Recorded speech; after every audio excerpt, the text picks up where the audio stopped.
Welcome to the April 21st episode of Java with Josh.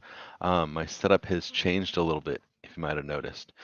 Um, Probably not a huge change from your end. I'm currently waiting on a mic. I've got exciting news and I will share it next week.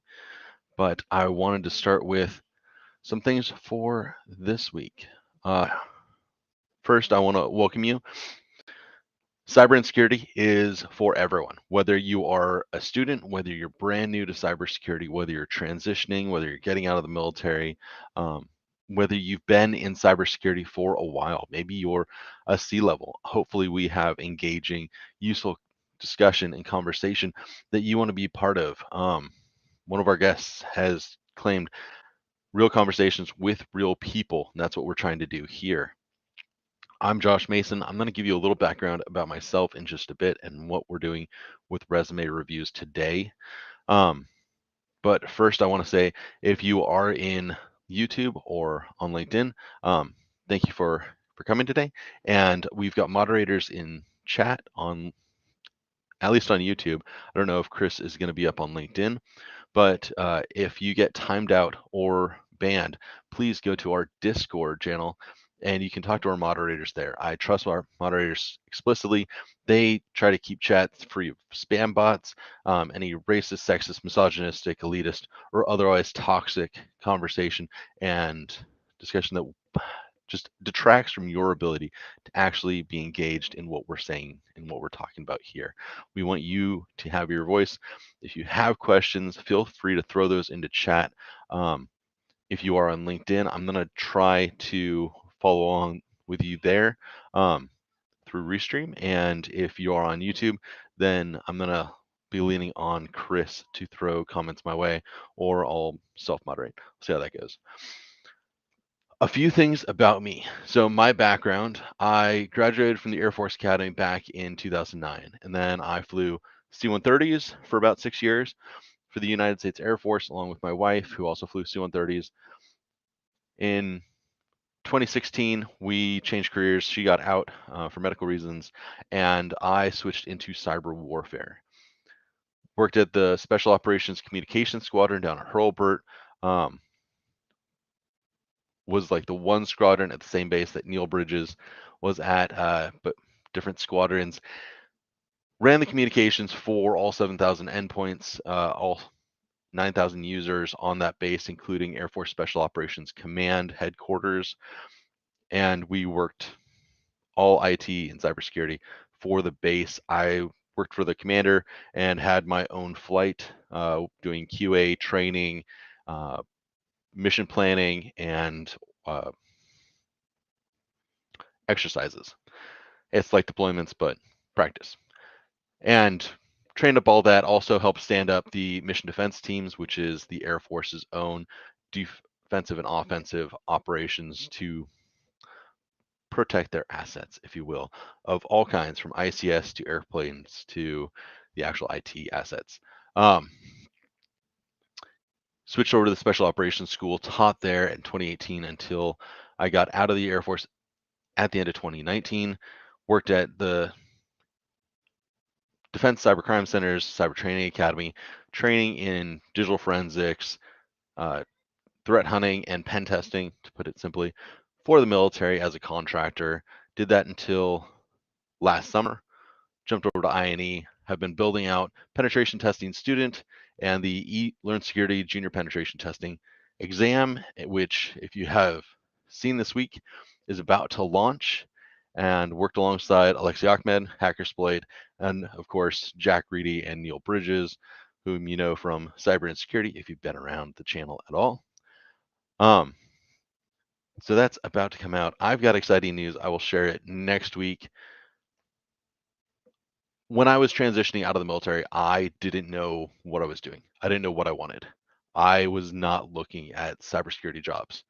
I was looking at project management. I was looking at business jobs, which is fine. I have an MBA. That's kind of what I thought I would be doing when I got out of the military. I did not, when I made my initial plans in my head, have cybersecurity in my belt buckle, in my tool belt. When I went through cyber warfare school, the whole time I said, I do not want to do this when I get out. Ironically, met up with Stefan Semmelroth. We didn't meet up. We got introduced to Stefan Semmelroth through Operation Code. It's very much like VetSec, but not just security, but all IT developer and cybersecurity for veterans. It's a veteran community. He was recruiting for Rainier Cyber at the time and had many clients, and he put out, hey, if you need help with your resume, with getting jobs, if you want these sorts of jobs, hit me up, let's talk. And I'll never forget our first conversation where he called me Jason like 20 times. It's all right. I called him Steven like throughout as well. We just talked on the phone yesterday. So we still have that same relationship. He is a West Point grad, did cybersecurity, got out, started his own recruiting company, has sold that to Stratacore, built up their recruiting and channel marketing and cybersecurity brand, and has now moved over to Avast and Avant, goavant.com. And he has mentored hundreds, like 400 some veterans, civilians, breaking into cybersecurity, just trying to get a job, trying to start a business. He's mentored all sorts. He has come up with some great resources. I've stolen his resources. I literally still use his resources. He's been on Jerry's stream, which this is also on Jerry's stream. Thank you, Jerry, for that. You rock. And I'm going to steal a bunch of what Neal Bridges has said and a lot of what Jerry himself and Joe Hudson have shared. And hopefully that's what I do. I take other people's information, I try to package it up into Josh branded stuff, and then I give it away. And we'll talk about brand in a little bit. But if you're here probably because of that. And you're probably thinking, I want to get into resume reviews. Just pull up my resume and show me what you think of it. I'll get there, I promise. I've got plenty of time this morning. I hope you do too. If you sent me your resume and you're waiting patiently to see it, and I'm taking forever, I am sorry, but I will cover. I've got 4. Someone sent one to me like 5 minutes ago. I'm not, maybe I'll pull that up, but I don't want to dig into my email while we're doing this. There is a lot going on with cyber insecurity. On Tuesday nights, Brent is getting close to wrapping up his Python course. I might jump in a couple weeks and do some Python for pen testers if I get the time and some bandwidth. Again, exciting news next week, and we'll see where that goes. On Wednesdays, we've got Brandon Krieger doing daily cyber, and he used to run the CISP study group. He's now gotten a CISP and is working as a consultant, and he's doing AMAs and a whole bunch of great stuff on Wednesday nights. Thursdays, I like to think that I am starting something crazy on Thursdays. Right after my stream, you can jump over to Jerry's stream. So I do need to get done by 10 o'clock so he can have his channel back. Jerry's going to do first things first. Then he'll be back this afternoon with Rob Lee, which another Air Force Academy grad. I wish I had known him during our 3 years that overlapped at the academy. Great dude. And then after that, or is it before? Jax has Alyssa Knight on her channel on Outpost Gray. And then tonight, Davin Jackson's got Cybersecurity Unplugged on Alpha Cyber. And he's got another great guest. Tomorrow night, we've got Tipsy Cyber with my boss, and Jack Reedy, Sec IT guy. And I think he's still covering some more Boss of the SOC and some AMA. If you want to get into the head of a director of cybersecurity training and SOC analyst, blue teamer, go spend some time with Jack. It's always amazing stuff. Why am I doing a resume review? Well, through connections, and I want to do like a whole episode on how connections work, because putting yourself out there, having a brand, and making connections is how I've gotten to where I am. I am decently good at a lot of things. There's some things that I was really, really good at, There's some things that I'm like decently good at. This is not my art. I've made art. It is different. I am decently good at being a dad. But what I can do is take what other people have done and share that. So that is what I'm going to do today. But connections are super important. I've made some connections. I have connected with the guys at Black Hills Information Security, chiefly Jason Blanchard and Deb Wigley, who I reached out to when Jerry and I were looking at doing New Village. We put in a proposal with Tracy, and it did not get picked up for this year. We're going to try again next year. In that, have the conversation with Jason and Deb where, hey, we want to do this whole village at DEF CON. And they're like, that it's gonna be a lot. And I was like, yeah, that's cool. And Jerry was like what's a lot? And that's fine. It started the whole conversation. At a certain point, I wanted to get more involved with what Black Hills has been doing. And so reached out to Jason again, said, hey, is there anything more I could do with you guys? He's like, you know what? Velda, I'm gonna connect you to Velda. I told Velda what I had in mind for New Village, and she's like, do you want to come to Way West? And I was like, that would be amazing. So let me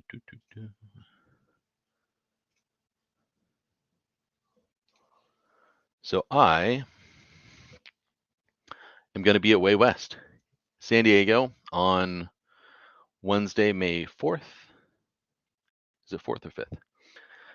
And there's a lot going on, but at 1 p.m. on Thursday and 1 p.m. on Friday, Kip Boyle and I are running a resume writing and mock interview workshop. Both days, 2.5 hours each day. And in order to prep for that, I figured I should get up in front of some people and do some resume reviews and tell you a little bit about what I think is important. There's some great people who are going to be at Way West. If you don't have tickets, I think they're still available. If you are not able to make it, that's fine. A lot of it is available virtually. A lot of this is stuff that, yeah, a lot of this is unique. There's a good deal that you might be able to get from the Pay What You Can anti-siphon training from Black Hills. And again, great people, great stuff going on. Sorry, just wanted to show you. And again on Friday and Thursday night, doing a hiring happy hour where we've got a couple vendors who are going to talk about what job positions they have open at their company. And then you can talk directly to recruiters and hiring managers. If you are at Way West, I think it'll be a good time. Also, I think there might be drinks at that happy hour. Resumes. Resumes are a way for you to share some information with a potential hiring manager, with a potential company. You are selling yourself. You are a B2B salesman when you are trying to get hired for a job. Now, there's a lot that might go into that, and you might be new to this whole concept. If you are, sorry, Chris, I'm not going to be able to get to that one. Maybe, we'll see. If you are new to careers and jobs in general, and this is your first resume, that is fine.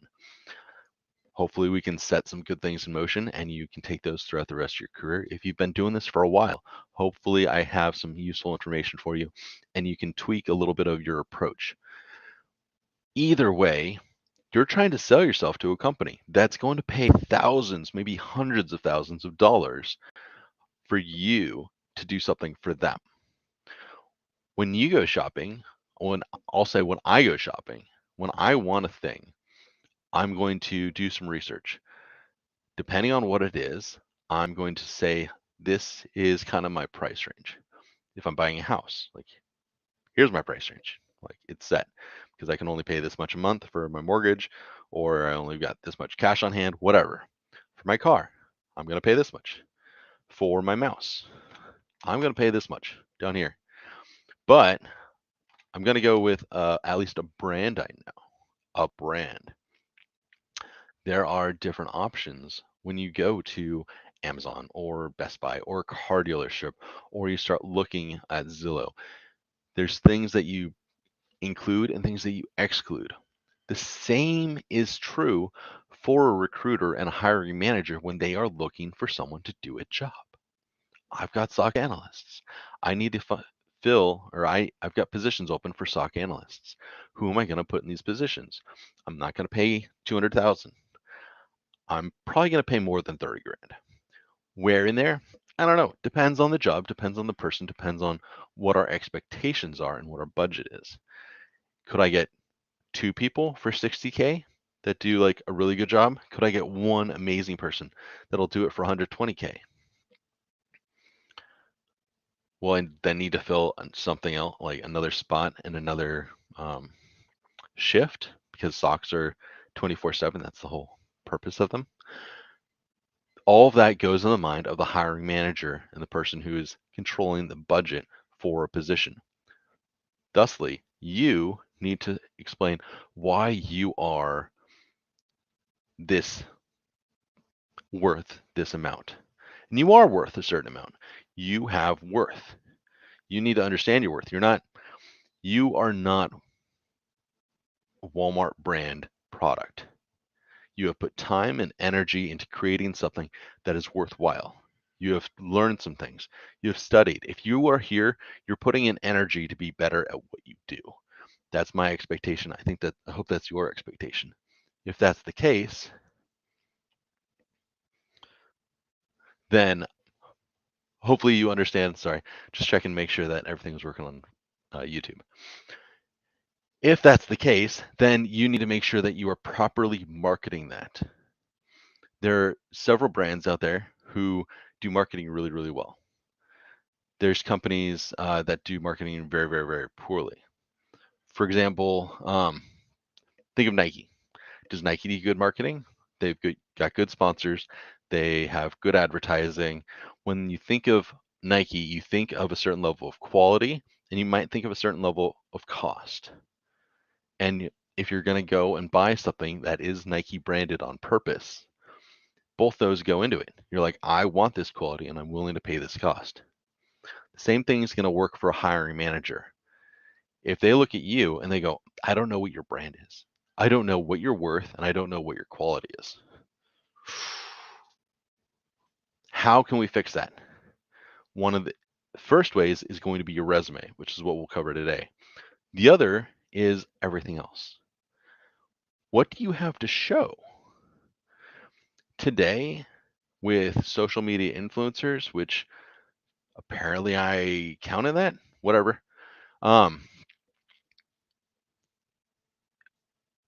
It's so easy for someone who is like not important to seem really important. There are many venues for getting your brand, your quality out there for others. So if you take Walmart brand, which there's no advertising, it looks just like everything else when you're at the store, it tastes just like the others when you cook it up, but it's a whole lot cheaper. There's not ads for it. There's not endorsements by professionals for it. It's just out there. We buy it because we can afford it. We buy it because I can't tell the difference between the $3 rice and the $20 rice. I'm going to get the $3 rice because I'm just going to make it taste really good with other stuff. I don't care. So if you want to be the $3 rice, you go on not having a brand other than I am the $3 rice. And then when you get a job, you get $3 rice pay. Or you can say, you know what? I stand out because of this and that and the other. I'm on TryHackMe and I write about them. I make write-ups and I make posts on Twitter or LinkedIn or TikTok. I don't care. Do something to be like, I do stuff. I know what I'm talking about. I can write, I can speak, and I can show you that if you hire me, I can do these things and add value to your company. Because in the end, that's what they want. You are an investment and they expect some sort of return. They are trying to fill a hole and they need something that's worthwhile there, something that will get the job done. So in the same way that like I need a mouse, so I went and I got the mouse that I want, that I can pay for, that I'm comfortable paying for, and that does exactly what I need. And 6 years running, still doing great. What about you? Can I hire you and in 6 years, am I still going to be happy and be like, I don't want to replace that?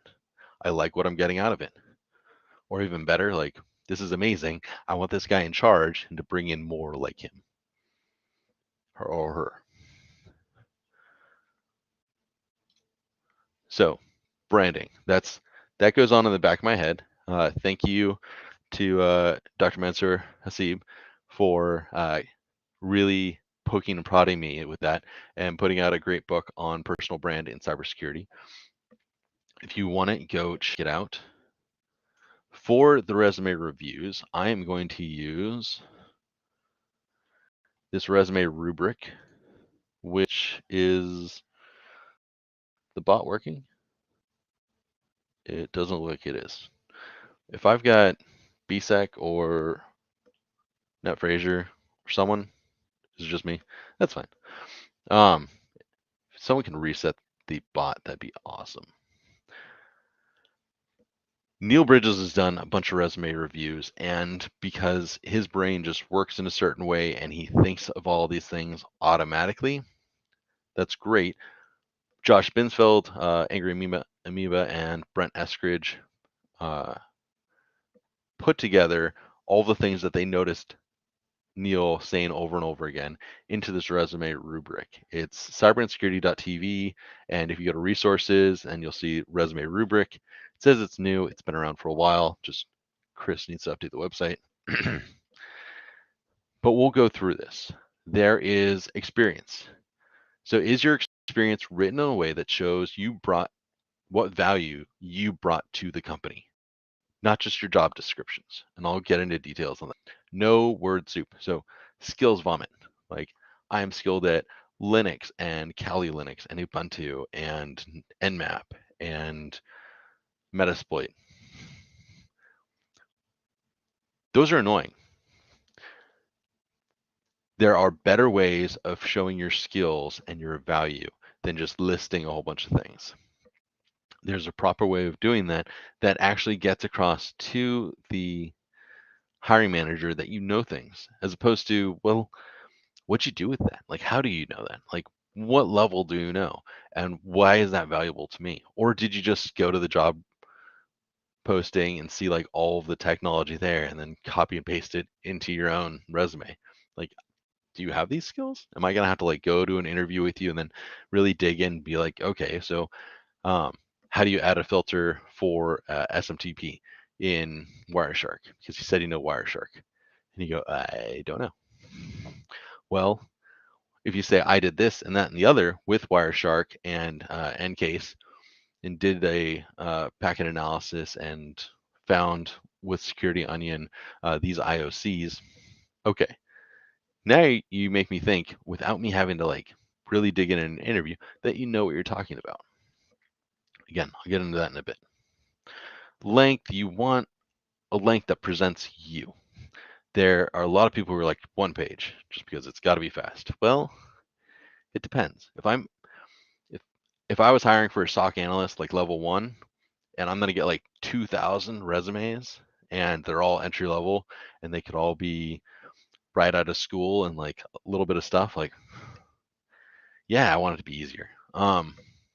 If I'm hiring someone and I expect there to be like 20 applicants and we're going to pay 200 grand and I want someone who knows things, like, I want to see that you know things. Like, give me however many pages are required to do that. If you give me like a stack of papers or like 20-page PDF, like, I'm not going through all that. Like, give me useful stuff. You figure it out, but it's not like a set thing. It needs to be relevant to your experience. It's not just fluff. Also, you don't want to leave things out. So, and then bullets. Bullets are important.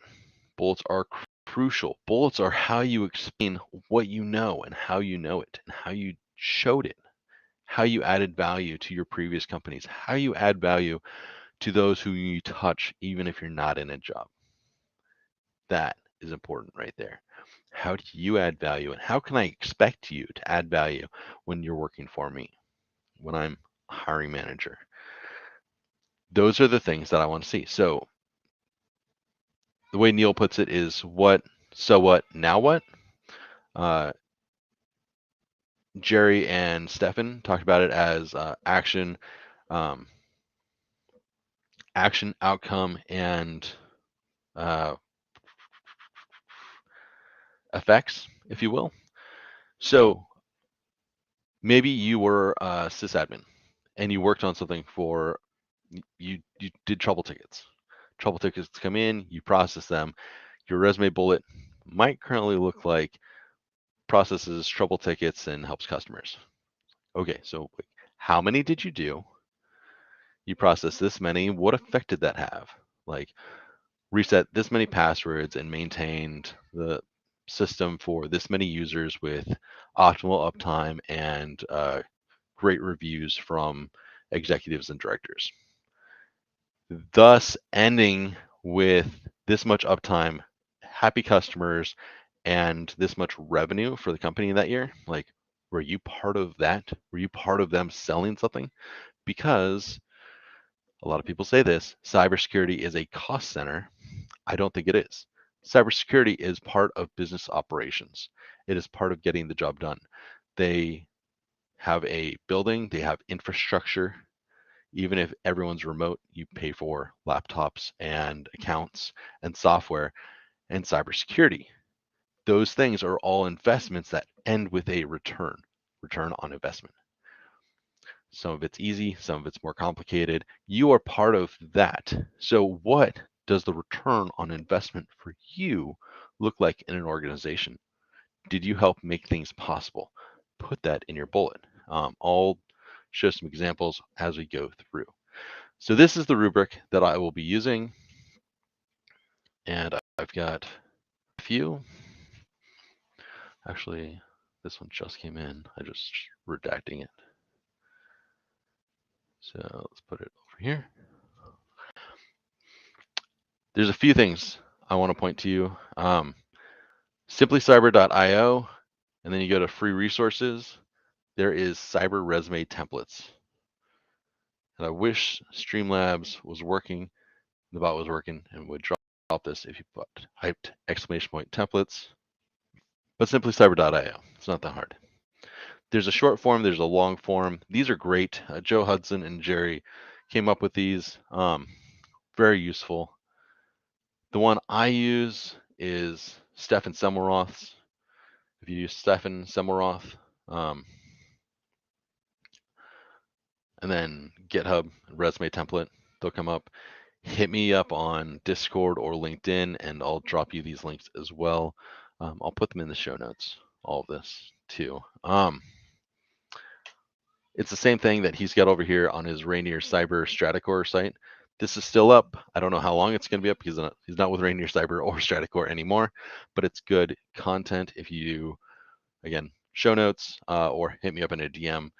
But Stratocore, Rainier Cyber, like Mount Rainier, resumes, lots of great guidance. I'm going to be speaking a lot to this.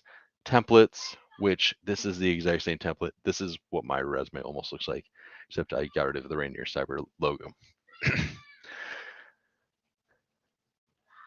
A lot of great info here.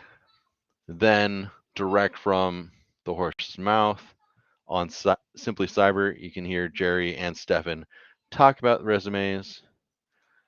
And then on Cyber Insecurity, if you go to videos and then sort by popular, there is Ultimate LinkedIn Hacking, which is helpful. But this right here, did you hack your resume? It's about a year ago. A lot of people in our community have used this guidance. He reviewed resumes from folks in our community, and with the exact same mindset that I'm going to be using, this exact same template, and they've gotten the jobs they've wanted. It's been a great year for folks that I know. So those are all out there.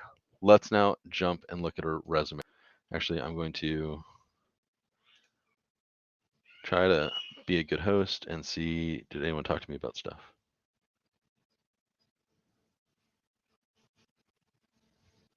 Thanks, Victoria. Also, it's Josh.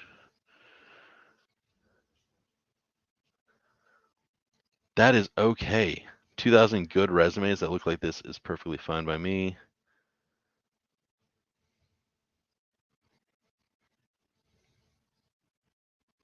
Awesome. Glad I could help with cyber supply drop stuff. Yes, I do have my coffee. I'm just hyped. I'm hype. All right. It's that chat. Sorry. Checking LinkedIn or YouTube. I don't have my moderator to helpfully drop things in chat for me. I can tell you I have not taken a civilian job that was less than 100,000. I also am in Maryland near DC doing cybersecurity with a clearance. So I'm unique, but I also know what my value is. So know your value, know what you're targeting, have your strategy for how you want to do it. So I have David Lucy. So experienced system administrator with good understanding of cybersecurity and analysis tools and software. And I do believe you gave me a job description of what you were looking for. This BT SOC analyst role. It looks like it's an entry-level SOC analyst. It's full-time. Not a bad job, it looks like. What you'll be doing if you're new to this all and you don't know what a SOC analyst, it's a security operations center. They sit and watch for alerts from their customers. They'll have client or endpoint software on their client systems. And if there's malware that's detected, if there's spam, if someone reports a problem, if Active Directory domain controller goes down, all of these sorts of things will throw alerts and they'll send them to the SOC. And the SOC works so that you don't have to have someone 24/7 watching for these things. You can hire it out to someone else and it gets aggregated and they usually have the resources to then act on it as well. SOCs are great. If your company needs a good SOC, hit me up in a DM and I know some great ones and good resources for your company of all different sizes. You let me know. I also do that. I'm also a consultant. So what you need, monitor, analyze, and defend against malicious and unusual activity. Okay, that's the job. Using technology, customer liaison, that's good. It's a 24-hour SOC. Here are the skills and experience that they say you'll definitely need, you might even have. That's what we want to be looking at because we're trying to say, hey, I fit what you need and what you're definitely looking for. That's what I'm trying to present in my resume. So let's see what they're looking for and see if we do fit. They want self-motivated, proactive. A lot of good soft skills in here. Organized, commercially aware, inquiring mind. Here is actually like something measurable. Possess a recognized formal qualification in cybersecurity. So that could be a certificate, that could be a degree. I don't know what exactly they're looking for. It could just be recognition. Do you know who doesn't have a degree and who doesn't have any certificates and who I would listen to and do listen to anytime he puts something out? Marcus Hutchins. Yeah, he's like 10 years younger than me and he's a genius. And he made poor choices when he was a kid, which is fine. But I want to have his empathy. I want to know about cybersecurity in the way that he does. No, no degree, no certs. Another one, Neal Bridges. No degrees other than community college of the Air Force. Hasn't worried about certificates in a while, other than that I'm pushing him for AWS cloud practitioner. Knowledge of various security methodologies and processes. Okay, so we need to be thinking, how do we show that we have knowledge of these things? Clearance, cool. And this is like the British version of public trust. If you're in the US, if you're in the UK, you might already know what MPP v3 is. Okay, if you've got experience in the SOC, just improvement or transformation projects. So have you made any Git pulls, any Git requests? Have you been part of a project? That looks like something that they care about. Knowledge of TCP/IP, network security. Okay, that's something we could point to. Again, internet protocols and applications and networks. Cool. Those are nice to haves that they're talking about. Now let's look at David's resume and see, does it fit? Are you looking for rice and you want to buy rice, but you're looking at the beans part of the grocery store? We need to make sure that we are matching our branding to what they're looking for. Big picture, this resume, he's got it a little summary at the top. It's blank over there because I took out some of his personal information because you don't need his email or his phone number. Education and then skills, we'll get to that. Professional summary, again, these skills and summary are useful, but I would love to see them in employment or projects. Employment, and then he's got certifications down here. All right. That's all good and fine. Education looks like you've got a degree in cybersecurity. I feel like that is a good thing to show up front up there because they want to see some qualification in cybersecurity. Having a degree in it is useful. Things that I'm not a huge fan of, relevant courseware. It's like, okay, this could be helpful. You've studied these things, neat.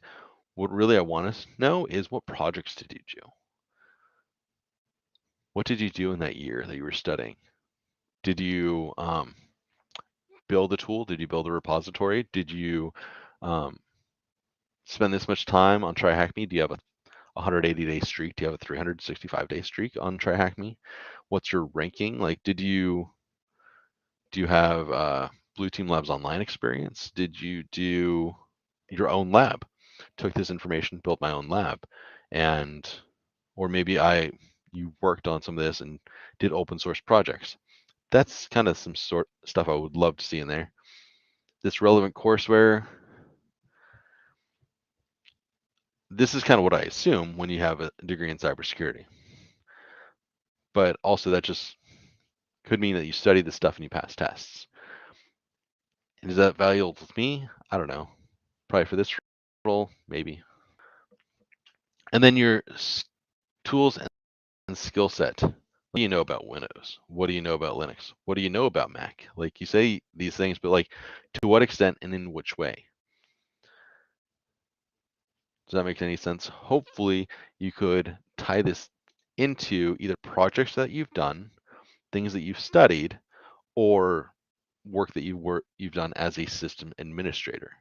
So taking these things and then plugging them into those different areas. So if it's a project, if it wasn't for work, if it was for volunteer or on your own, built a home lab that included pfSense, Security Onion, and Windows Defender, and with that, indicator, I don't know, found IOCs from an intruder, maybe practiced alerts with your own pen testing against your own system, something along those lines. But if you built a home lab, if you have your own network set up that shows that you've done these things, that would be useful. Penetration testing. Okay, so what have you done? Did you do TryHackMe? Did you work on a cert? Did you do your own home lab? Putting things into a frame of reference is a little more helpful. I have a home lab where I run Ubuntu and Docker and load up known vulnerable services on there and then attack them and exploit them. That makes way more sense than just penetration and vulnerability scanning. Do you run Nessus scans on your own system? Do you use Wireshark to look at your own network traffic for anomalies? Because a lot of this is useful. Using FTK Imager, Autopsy, and Ghidra, and volatility, that's how you would do it. Yes, but how have you used it? Did you do a project? Did you simulate a full forensics investigation against looking for these IOCs, utilizing these tools for a course? Say that. Just tell a story. Don't just bleh. Blah sounds like blah. If I was hiring for this, like, I don't know, you're going to stand out and have a different brand based on how you present yourself. If everyone does this, okay. You could look even better by presenting yourself more.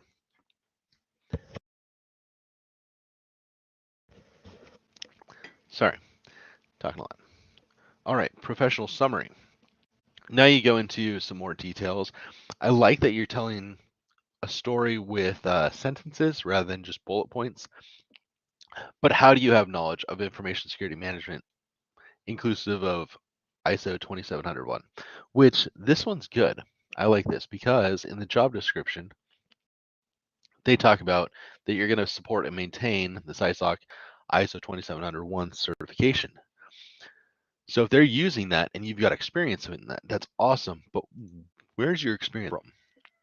Did you study it? Did you do a project? Do you have a report?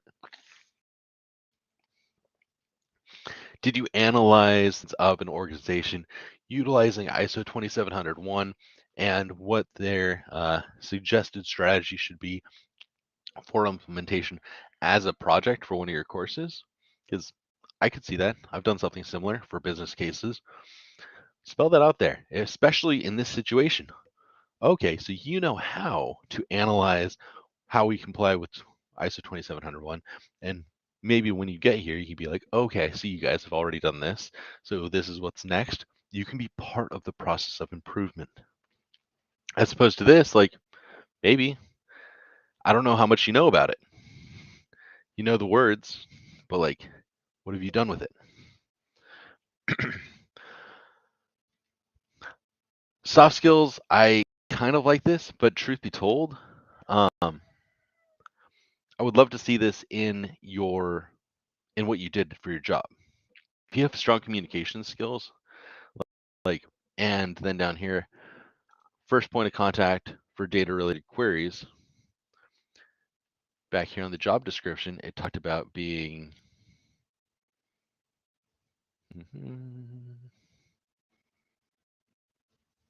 where was it? Be a customer liaison during events and incidents, showing empathy, ownership, and speed response. Let's take their language. Did you show ownership, empathy, and a speed response when working with customers? You said you had strong communication skills and that you were the first point of contact. Let's take exactly what they said and turn that into a bullet of, I worked with this many, and you can guesstimate. You can kind of, okay, how many tickets did I do a day? How many people did I work with each week? Let's say there's 50 weeks in a year, multiply your weekly number by 50, pop that in there if it's accurate. If it's outrageous, then like figure out something more accurate. Worked with this many customers, ensuring that I was empathetic and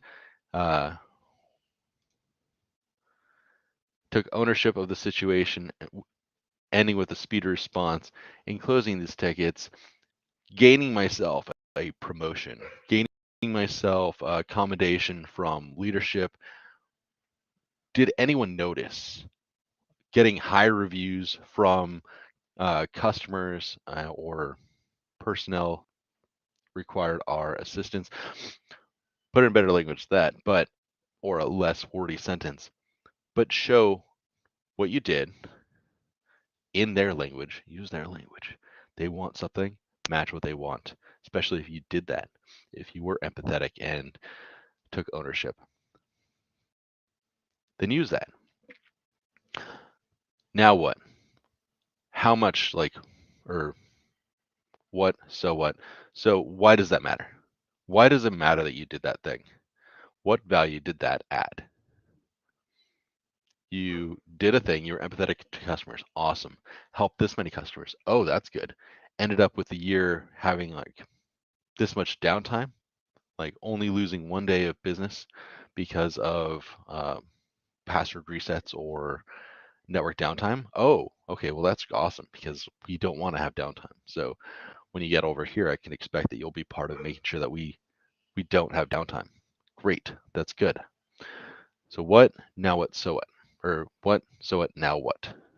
Why does that matter now to me? Because remember, you're sent to a hiring manager, the other person looking at this.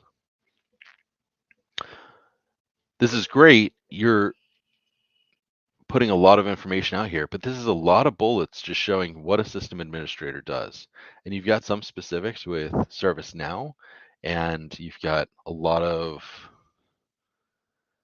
acronyms, which make sense to me, but will they make sense to someone who doesn't have the system admin background? Maybe the SOC analyst or the SOC manager didn't work with this stuff. It's different than what they work with. Maybe the recruiter isn't familiar with system administration. They kind of know cybersecurity. And so when you start throwing in acronyms specific to network or system administration, they might be like, I don't know what that means. That's not helpful. That's not adding value. That is like something on the label that like I'm going to skip over because I don't know what it means. So with those, it's a lot of bullets. I don't know that this is long enough or too long because be told I'm not getting a lot out of these bullets. This doesn't show me like what you can do for me and why I should pay for it. Because there's other people who could probably do this stuff. You showed up to work and you did stuff. Good. Why should I pay you what you're asking for or what I'm expecting over here at this company? Why do you stand out versus the other people? So let's go through grading then. So experience. Was you're written in a way that shows value brought to a company? No. No, you showed up and you did work. And even your skills, they're not bad skills, but like how did you present that? You didn't present it in a way that was like, oh, okay, I want that guy to come work for me. You have word soup. I'm giving you a pour for that because you've just got like lists of skills, both here and down here. It's not that amazing. The length works. I don't know. I would want to see replacements of things where you've got your skills, where you've got your work experience. I want something more valuable put there, and it doesn't need to even be as long as it is, because I think with 3 or 4 good bullet points for each job, you could really show that you are self-motivated and proactive. Maybe you started a bunch of projects and you did a whole bunch of things that were not asked of you, that were around ServiceNow or processes and policies in your organization that you saw needed improvement and you were self-motivated to take action on those. I want to see that instead of just what you did day to day. Did you have an inquiring mind? Did you learn new stuff? You just got a new degree. It's great, but like what have you also done since then? Because it was a couple months ago, but still, what else have you done?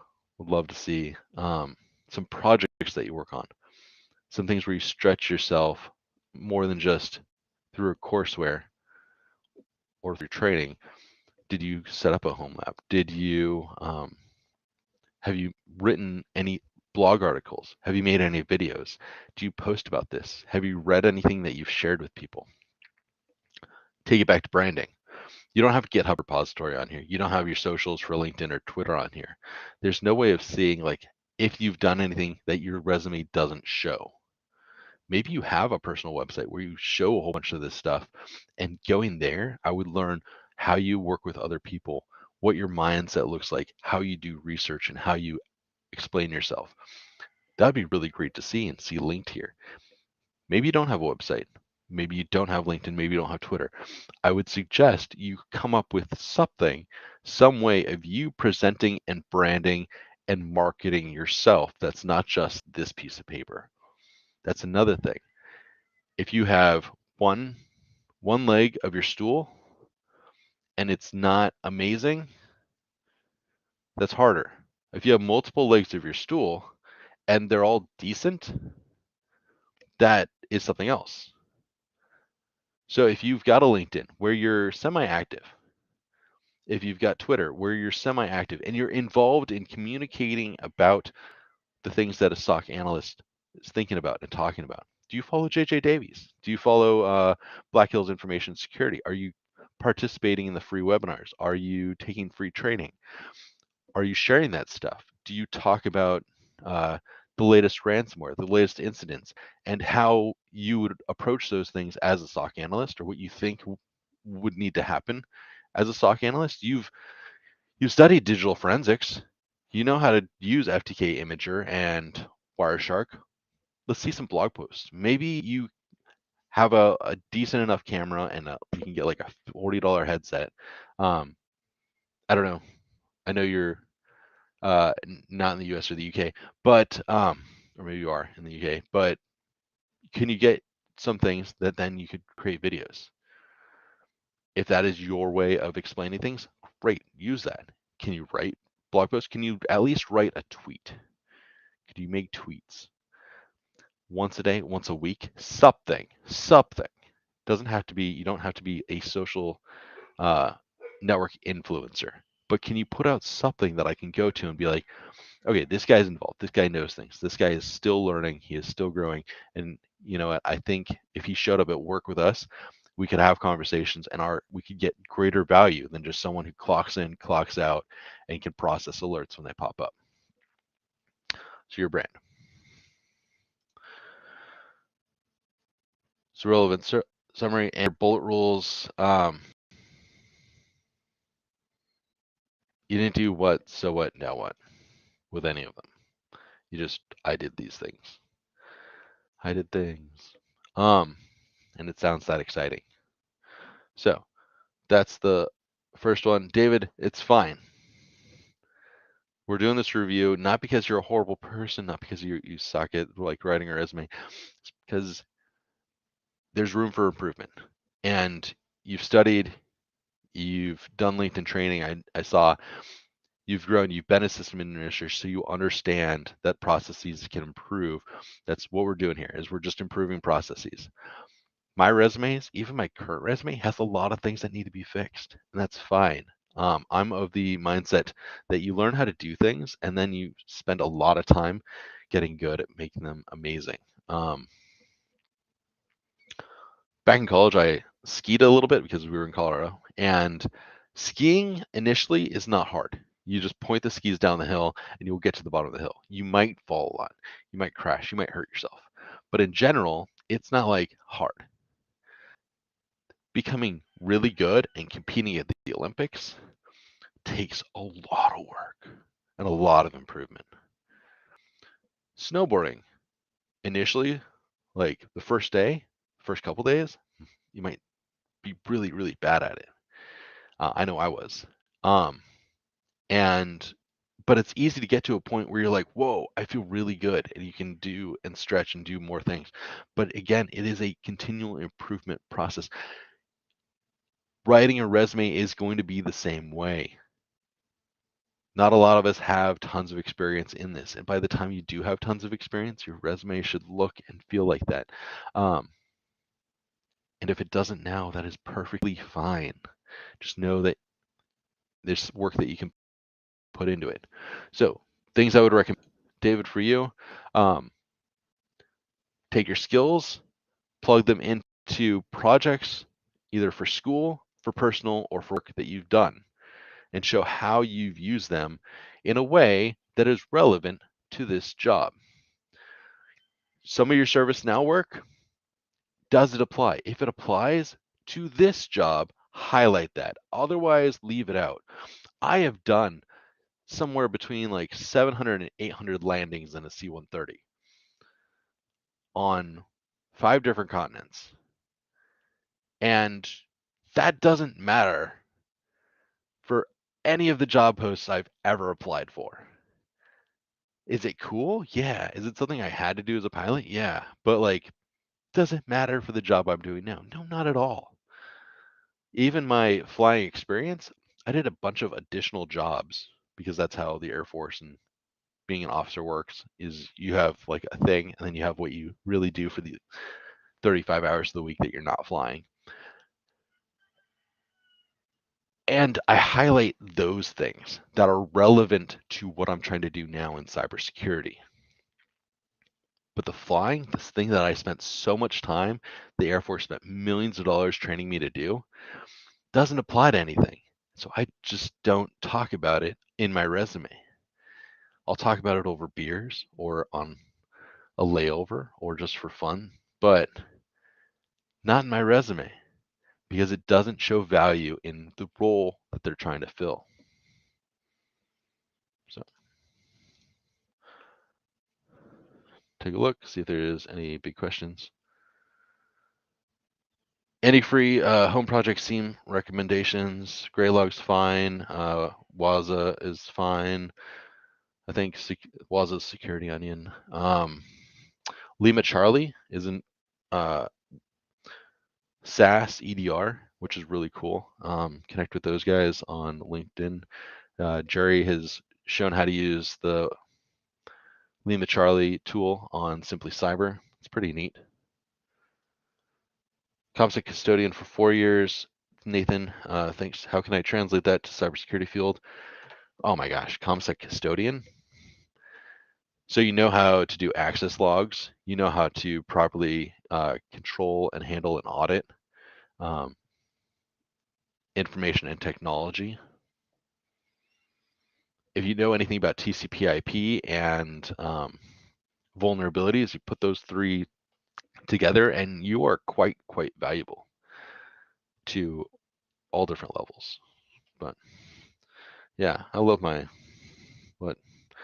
3C OX2s or OX1s, ComSec custodians.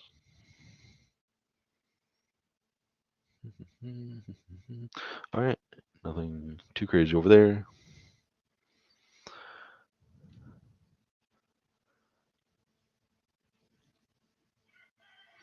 Yeah, if you are over on Jerry's channel, I am on YouTube. I'm not watching. I'm trying to get your stuff in Restream. I'm not currently working for the DoD, but I've got big news next week. Oh, hey, Nightbot's running on Jerry's stream. That's annoying. Sorry, Victoria. I've literally have a package coming to me today that's labeled to Jason Mason. BedX told me. It's like, hey, you had something coming to Jason Mason. I was like, awesome.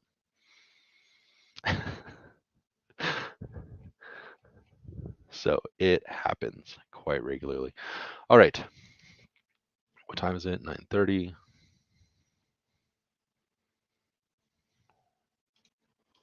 Who's mentioning me? Can't right now, Sick Prime. All right.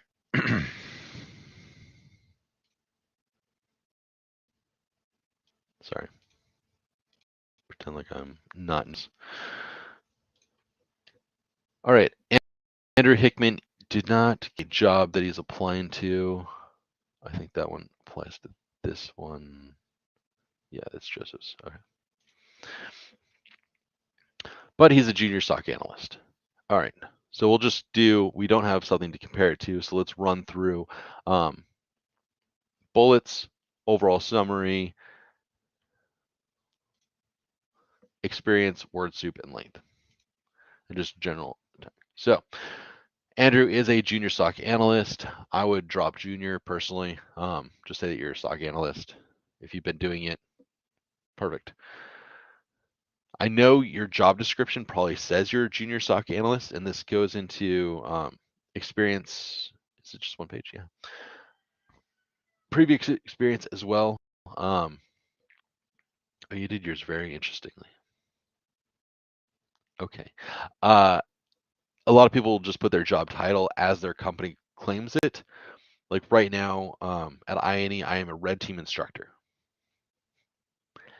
If I put that on my resume, a lot of people will be like, all right, then you're a pen tester. It's like, well, here's a fun fact. I've never been on a pen test. So I am a training content developer. That's what I do. I'm a cybersecurity training content developer. I create training content that's cybersecurity related. And I've been teaching cybersecurity for 2 years, and I've been teaching overall for almost 4 years. And before I was teaching Introduction to Special Operations and Special Operations Forces Air Command and Control. I can teach all sorts of stuff. My superpower there is in teaching and explaining things. It's not showing, hey, my experience in this has led me to that. What I can do is reach out to Neal Bridges and Alexi Ahmed and all the other sources that I have for knowledge on how to do these things, pull that all together, and then explain that usefully to students. So, red team instructor, sure. Content training developer or training content developer. I think that's what I put on my most recent resume, because I also came up with a training needs assessment. I also helped develop a beta team program and a partner program with other experts in the field. Also helped stand up the DoD military federal kind of sales and marketing perspective at INE, getting people to start looking at the largest customer for cybersecurity and training in the world. Because, when you're doing cybersecurity training, useful to look for where the money's at. So yeah, drop what you need in your job title, because that's, what they call you. That's what they hired you for. What do you actually do? Just because you were a junior system administrator, like, did you also do this or that or the other? Make your job title on your resume. Don't lie, but make it explain fully what you do, what you did at that job. Okay, seeking a SOC analyst role. I know you're seeking that because you applied for the SOC analyst job that I posted on LinkedIn. You don't need to say it in your resume. Sorry, when I saw it, it was a pet peeve that, like, don't put things that are going to peeve people off from the beginning. Put useful, relevant stuff. And here's why you did it, and I get why. Because your current role is your supermarket home delivery department. And it's COVID related, and I know it looks like you are a student or you are new in your career. And so a lot of your bullets sound like that. The thing that I do like so much is this.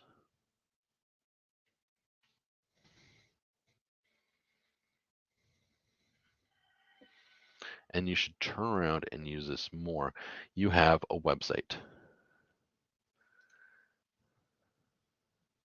And, like, not everyone needs a website, but when your resume looks like this and your job experience is that you did nothing in cybersecurity for money, then this is really, really, really helpful.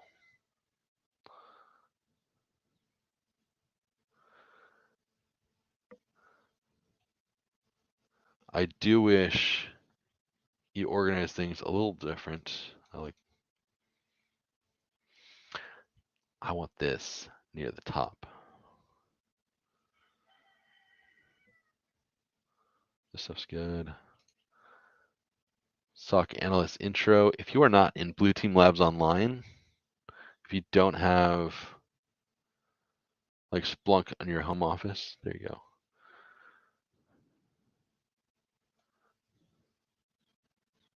That is good. And try Hack Me write-ups. That's awesome. Okay, cool. You've got a write-up for Splunk 101. This is the stuff you should have on your resume, because I don't like reading your resume. I'm sorry. Please don't be offended. Josh Mason's opinion, it's take it for what it's worth. It's free and it's worth about that. So I don't enjoy reading this. I don't want to go through and read every bullet. It's word soup. It's you're saying a lot without actually saying much. Things that you could put.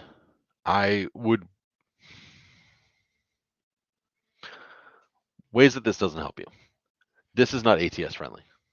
There is no way that you drop this into a like LinkedIn or company career website and the ATS applicant tracking system. It's a SaaS solution that companies purchase and they connect to their HR. And when you drop your resume, it's got keywords and it's going to go through the resume, searching for those keywords, searching for certain things, spitting out analysis on the other end. And HR is then going to go, okay, the people who have like these higher percentages, I think a lot of them have pie graphs, a lot of them have bar charts, a lot of them just have numbers, and how relevant you are to the job description they put out means that they'll just drop.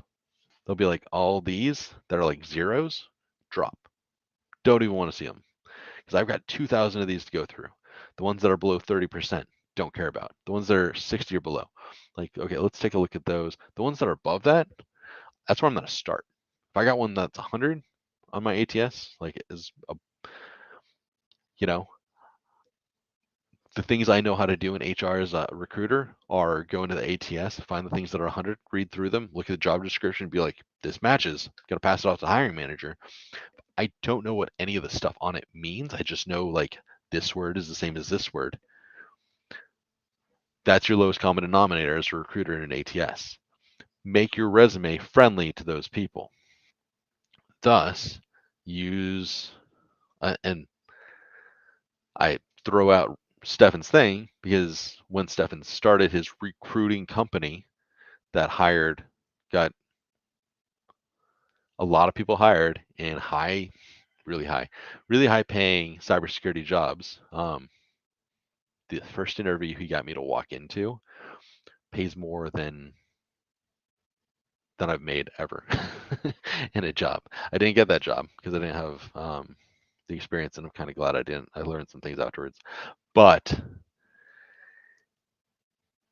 he went out and read so many books on how to write the perfect resume, and they conflict. Like my opinion and someone else's opinion might conflict. That's perfectly fine. You came here for mine. That's what you're getting. You disagree. That's perfectly fine. That's if you've got reasons, awesome. Go good. Have reasons. If you don't like my opinion, that's fine too. I'm not hurt. But he went through, made this template based off of also getting the 12 top ATS software and playing with them and seeing what hits and what doesn't hit, what kind of format works best with those and which ones don't. And this 2 columns messes up a lot of ATSs. The fact that you don't have bullets and that you don't have like a lot of words that hit. So I kind of like this one. Set a virtual machine using VMware, Kali /Debian, Linux on a daily basis to learn CLI. That's not bad. And I think you said, did you use over the wire somewhere? I thought I saw it on your website maybe. What I would do is get rid of the 2 columns. This can be more than 1 page, but you've done a lot of training and a lot of personal stuff, and you've got a home lab that's VMs at least. I would highlight more of those, and if anything, be like, what are you? You're a junior security researcher right now, or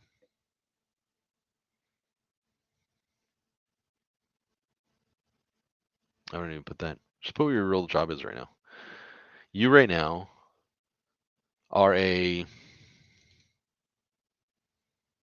team lead. You're a supermarket team lead. That's perfectly fine. You know what that tells me? That you can show initiative, that you perform, that you show up on time, and that people put responsibility on you to be in charge of others. That's huge. I want that instead of junior socket analyst at the top. I want to see that you're a leader and that people trust you. I want to see your experience. How long were you there? And then how did you, what, so what, now what for that? Throw those there. If you don't have a degree, that's fine. Then you've got training. You've got a whole bunch of personal projects. You've built a home lab, so you could put personal projects and slash training. Home lab built VMs for Kali and Debian. What others you've done to complete this many try hack me rooms, and with this percentage, like top 5, top 10, top whatever you are, top 1%, ranked number so and so in my country. Lola Carena, I don't think she's on here today. She's at INE. She's like number 2 in Japan on Try Hack Me, and she's been at it, killing it, amazing. Something you should put on your resume if you're number 2 in your country, if you're number 1 in your country, if you're number 10 in your country, like put it on your resume that you've completed these courses, that you've gone to this training. That is your strength right now. So put those projects, put that training, and put it in a way that's easier to read than this.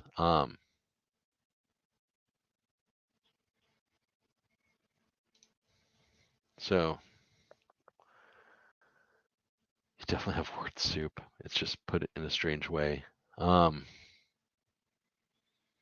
I don't know what your current job responsibilities are that show value to me.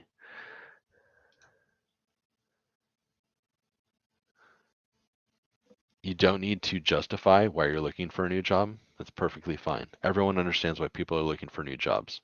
So this personal plea, don't feel bad about it. Like, you're transitioning jobs. Awesome. That might come up in the interview of like, so you were doing that, like, why are you coming into this? Your reason, it's up to you. It's perfectly fine. There are plenty of videos on how to, Jerry's got a bunch of them on SOC, on how to answer that question. Stefan's got them too. For why do you want this job versus the other job? And truth be told, honesty and showing that like you care about what the company does and the mission and wanting to be a part of that, it's perfectly fine. Because it's probably true. Like, why do you want to be a SOC analyst? I got this feeling you want to stop incidents and help protect people. That's what most people do when they want to get into this. I've been around the military for a while, and when I talk to people about why they want to be in the military, it's usually help people. Sometimes it's make some money. There's other ways and easier ways to make money. Often it comes down to they want to help people. If that's what you want to do, say it. But you don't need to say it in your resume. It's fine. Say what you do. You could even have some good bullets from your current company. Like, you manage this many customers in order to have like turn out this many deliveries annually or monthly or weekly with a satisfaction of this amount, because people can leave satisfaction like 5 stars, 4 stars, a percentage, something showing that like your team that you're leading turns out results. You are doing that. Guess what? If I put you in a SOC, like, can we train you in the skills? Sure. So it's like you can learn skills.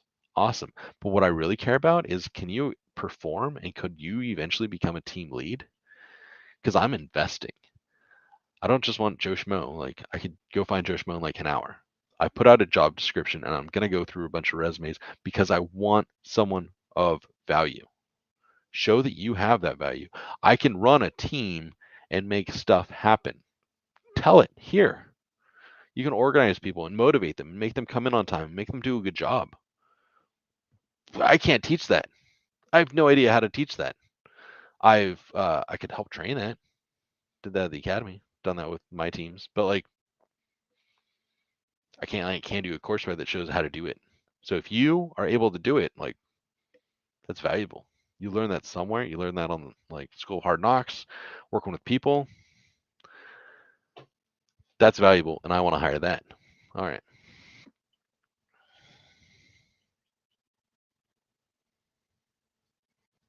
Cool. Sorry, the commands and stuff are not working, guys. Streamlabs doesn't like me.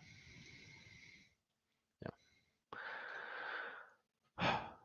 I'll just close it. Oh, Chris, now you're here. All right. Time 9:45. That's fine. I can go. I can do one more. That's what I was kind of planning. Yeah, Kirk, I got yours this morning. If I do this again, I'll hold on to yours and I'll do it next time. Probably not next week. Again, changes are coming. So I'll run through this one. You've heard my spiel. This is for Joseph Kaczynski. I know you woke up early. You were looking forward to this. I wanted to make sure that I cover this for you. But it looks like you're looking for a senior security and compliance specialist at Cruise. Cruise is doing self-driving cars in San Francisco. For anyone who isn't familiar, I did a little bit of research so I could prepare for this. So they want you for their trust and assurance team, build trust with regulators, investors, and the internal teams. You're going to own their risk management program and their information security management system. Okay, they're working with 27001, 800, 171. Yeah, sure. Okay, they're just going to use whatever framework works for them. Got it. And interested in developing brand new ways to manage security risk. Okay, you'll be working with stakeholders. They're looking for experience in frameworks, CIS, NIST, ISO. They want some cloud experience, standing of fundamentals. Yeah, right, because you're a senior, so you should know the fundamentals. Drive consensus. So they're looking for some stuff there. Experience Big Four. So they want some certs. Degrees, nice. Okay. Makes sense. And then yours. So it looks like you found Stefan's because this is what mine looks like. Almost exactly for those who are curious. It's set up here. Bold, same typeset, underlines, career summary, experience, then education. Yeah. Nice. Well done, Joseph. So cybersecurity professional and veteran, 15 years, highly adaptable, history. Okay. This is a lot. This is a lot of words.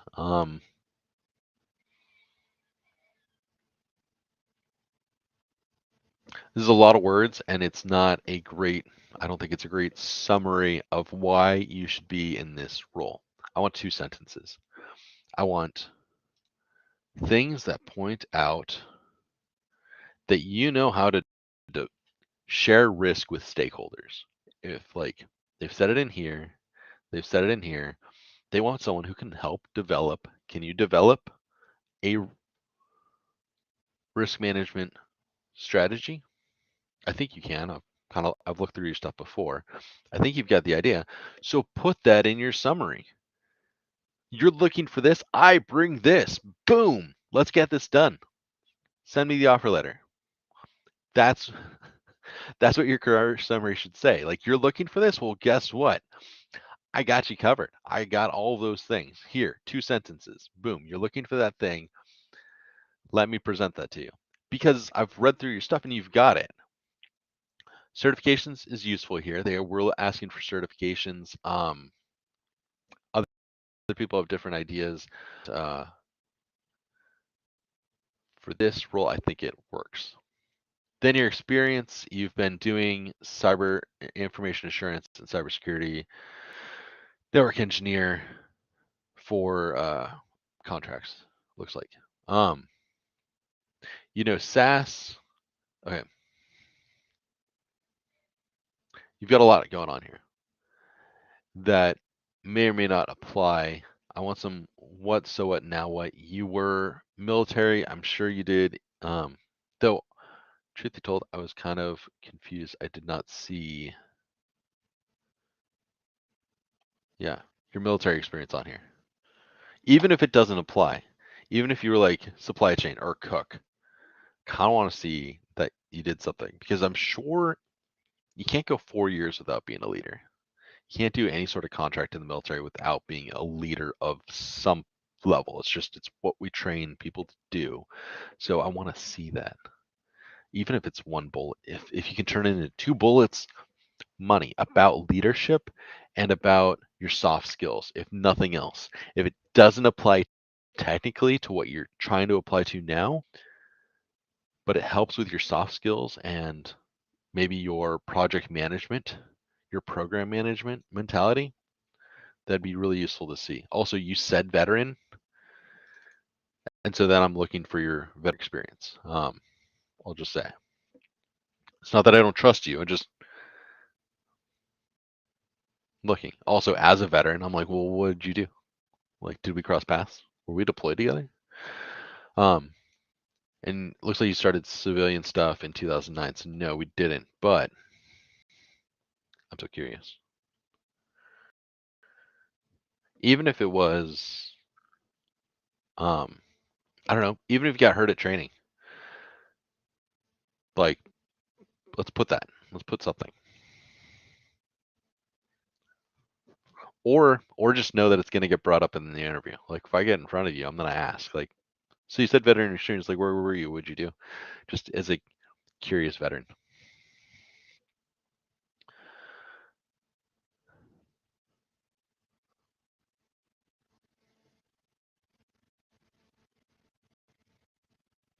That's fine, Rec Room. You can, there's no length requirement. The 2 pages, and you didn't fill up the whole 2 pages, so you can put it on there. It's, if you take your whole experience, like you got out in 2005, if you did 20 years, if you did 4 years, I am curious. If you did 20 years doing a thing, awesome. Like, because you can't go 20 years without being a good leader, without being part of some cool projects. Um, and truth be told, I care more about that than a lot of this stuff. Routinely interfaced and briefed many of the senior military. This is what did I do in the job? That, right. Okay, that's what I would expect from a network engineer at DISA, is that you interface and brief senior people. Give me a what, a so what, and a now what. Why do I care about that now? Performed this many briefs to top levels for what end? To create new policies? To change the whole infrastructure of DISA? To set new infrastructure for, or a new policy and strategy going forth for all systems connected to DISA? Because that's kind of huge. Was it the building? Was it Fort Meade? Was it all of the DoD? And it looks like, yeah, deploying systems over 38,000 customers. So that's some numbers. Designed, configured, implemented secure network. Enabling, okay, that's a good bullet.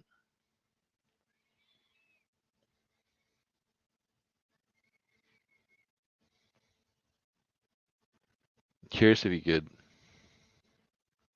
clean up. There's a lot of jargon. I get it.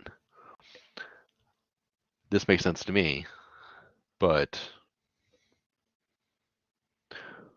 would this, the hiring manager over here, I gotta jump off so Jerry can have his stream back soon.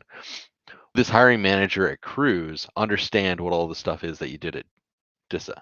Is there a way that you could turn it into generic, like senior leader, as opposed to JSP for yeah. So joint service provider program, that makes sense to me. Joint service provider program, does that make sense to the hiring manager over at Cruise? I don't. If he worked with this at all, then maybe. But if he didn't, then it's just words. Like the Pentagon's overall network program, I think there's a better way of like saying that. So translate your military speak, like this is an OPR, EPR that like reads fine if you're like promoting to sergeant major or senior master sergeant or major. Like I get a lot of this language, but for a civilian, like there's just a little bit of translation that you need to do. So you don't have word soup. Your experience does kind of translate. I would take your career summary and really hone it to this specific job. I would take some of your bullets and hone them down to this specific job. They want to know if you built a program for security management. Great that you did network program stuff because you were a network engineer. It makes sense. But is there like, do you need 3 bullets to show how that experience there is relevant to what you want to do at Cruise?